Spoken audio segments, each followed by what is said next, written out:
جو بندہ اس درود پاک کو جمعے کے دن صرف 11 بار پڑھے گا، اب اس کے فائدے سنیں۔ اب وہ جو درود پاک ہے وہ درود پاک بھی آپ سن لیں اور اس کے فائدے بھی سن لیں۔ اس درود پاک کا پہلا فائدہ یہ ہے کہ روز معاشرہ اس کو پڑھنے والے شخص کا میرے کملی حالے کے ہاں وہ مقام ہوگا جو حضرت بلال کا مقام ہے۔ صرف جمعے کی نماز کے بعد 11 بار پڑھنا ہے، اور یہ اس کا پہلا فائدہ ہے۔ کتنی بار؟ کتنی بار؟ کتنی بار؟ 11 بار۔ اچھا، اب دوسرا فائدہ سنیں۔ دوسرا فائدہ یہ ہے جو اس درود پاک کو پڑھے گا اس کا چہرہ روز معاشر اور زندگی میں کبھی مسک نہیں ہوگا، سیاہ نہیں ہوگا، خنزیر اور بندر نہیں بنے گا۔ اس کا چہرہ مسک نہیں ہوگا، سیاہ نہیں ہوگا، خنزیر اور بندر نہیں بنے گا۔ تیسرا اس کا فائدہ یہ ہے جو اس کو پڑھے گا فرشتے اس کو محبت سے اکرام سے پیش آئیں گے، اور موت کے وقت اس کے فرشتے اس کے خود کام آئیں گے، سختی نہیں کریں گے، خود کام آئیں گے۔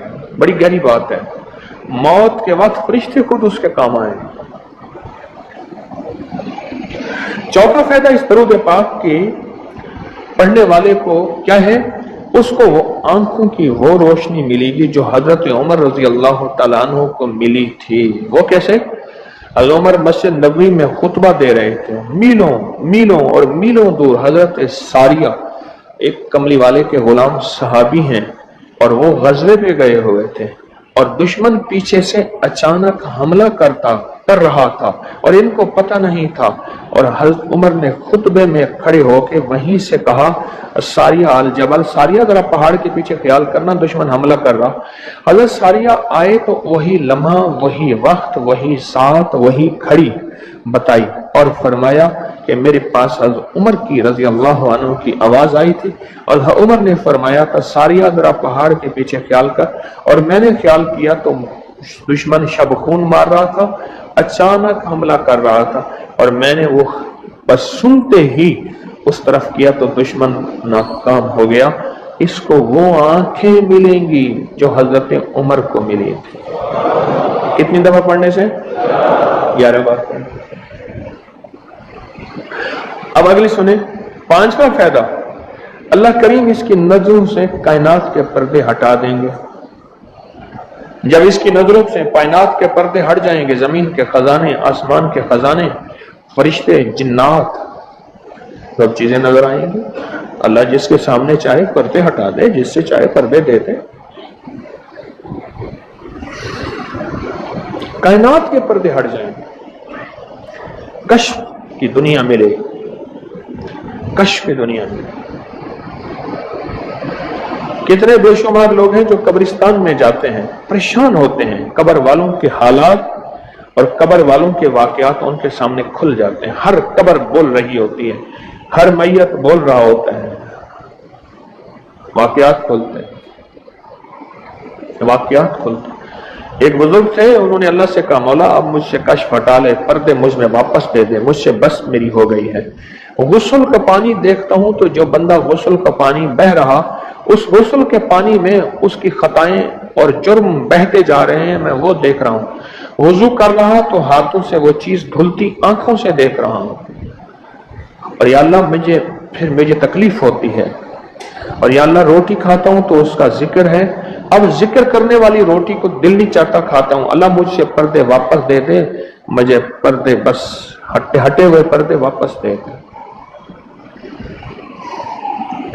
چھٹا فائدہ یہ ہے کہ کشف کی صلاحیتیں اللہ اس کو عطا کریں گے، اور کشف دل کی دنیا کو جاننا، قبر کی دنیا کو جاننا، پرندوں کو بولیوں کو جاننا، پرندوں کی حرکات سکنات کو جاننا، پرندوں کی دنیا کو جاننا، جانوروں کی دنیا کو جاننا، جانوروں کے نظام کو جاننا، کیونکہ ہر پرندہ، ہر جانور جو بولتا ہے وہ اللہ کا ذکر ہوتا ہے۔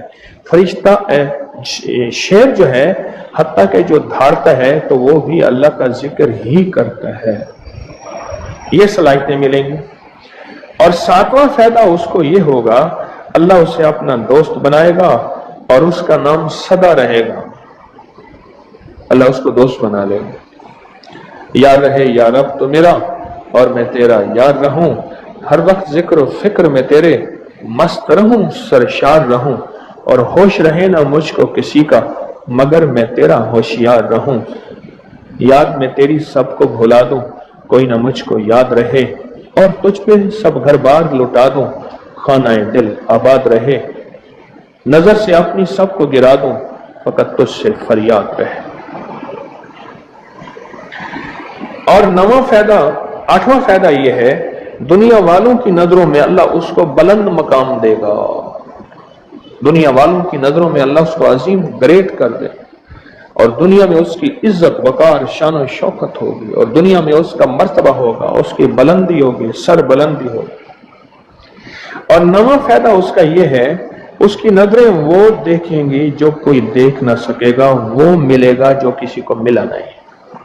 اب بتائیں، اس کی نظریں وہ دیکھیں گی جو کوئی نہیں دیکھ سکتا، اور اس کو وہ ملے گا جو کسی کو نہیں ملا۔ وہ دیکھیں گی جو کوئی نہیں دیکھ سکا، اور وہ ملا جو کسی کو نہ ملا۔ اور 10واں فائدہ یہ ہے، دل اور جسم کی آنکھیں کھل جائیں گی۔ اور 11واں فائدہ یہ ہے کہ اس کے دل کا برتن وسیع ہوگا، اللہ اس کے دل کی تمام تاریکیاں مٹا کے اس کے دل کو روشن منور کر دیں گے۔ اور 12واں فائدہ یہ ہے، اللہ اسے مخلصین میں اٹھائے گا، مخلصین علی الدین، اللہ مخلصین میں اٹھائے گا۔ اور پتہ ہے مخلصین کون ہوں گے؟ مخلصین میرے کملی والے کے یاد ہوں گے، مخلصین آل بیت ہوں گے، مخلصین بڑی بڑی اولیاء، بڑی بڑی ہستیاں، اللہ کے درویش ہوں گے۔ یہ ہوں گے جو قیامت کے دن اٹھیں گے۔ جو بندہ جمعے کی نماز کے بعد صرف 11 بار یہ درود پاک پڑھے گا، اللہ اسے مخلصین میں اٹھائیں گے۔ اور 13واں فائدہ، اس درود پاک پڑھنے والی کی زبان میں اللہ وہ تاثیر دے گا، جو بولے گا اللہ وہ کر دے گا، جو بولے گا اللہ وہ ہاں۔ اور 14واں فائدہ، اللہ اس کی تمام روحانی اور جسمانی بیماریوں کو دور کر کے اسے صحت عطا فرمائے۔ یہ جو بعض مجازیب ہوتے ہیں، اللہ کے ولی ہوتے ہیں، غوث، قطب، ابدال، قلندر، نقیب، نجیب، ابرار، اور اللہ کی خاص ہستیاں، نیک، یہ جو ہوتے ہیں یہ منہ سے بولتے ہیں اور ہو جاتا ہے۔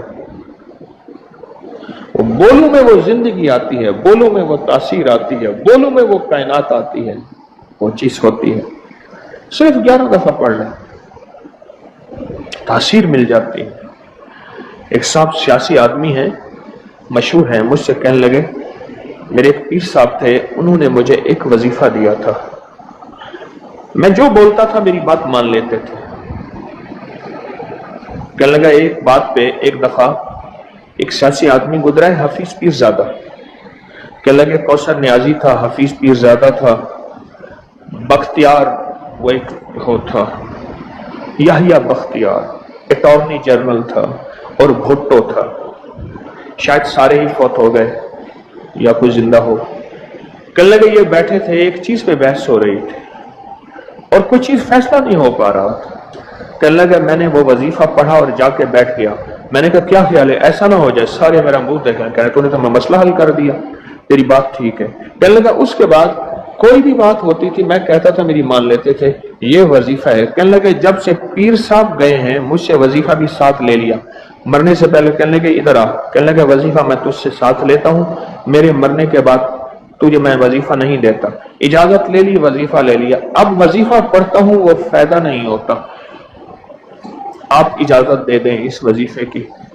میں نے کہا انشاءاللہ میں ہر خیر کے لیے تجھے اجازت دے رہا ہوں، لفظ میں نے کیا کہا، ہر خیر کے لیے تجھے اجازت دے رہا ہوں۔ کچھ عرصے کے بعد ملا، کہنے لگا وہ 100% تاثیر ہے۔ میں نے کہا میں نے اپنے جتنے بھی مخلصین ہیں انہیں جو وظائف کی اجازت ہے اپنی زندگی تک نہیں، زندگی کے بعد بھی اجازتیں دی ہوئی ہیں،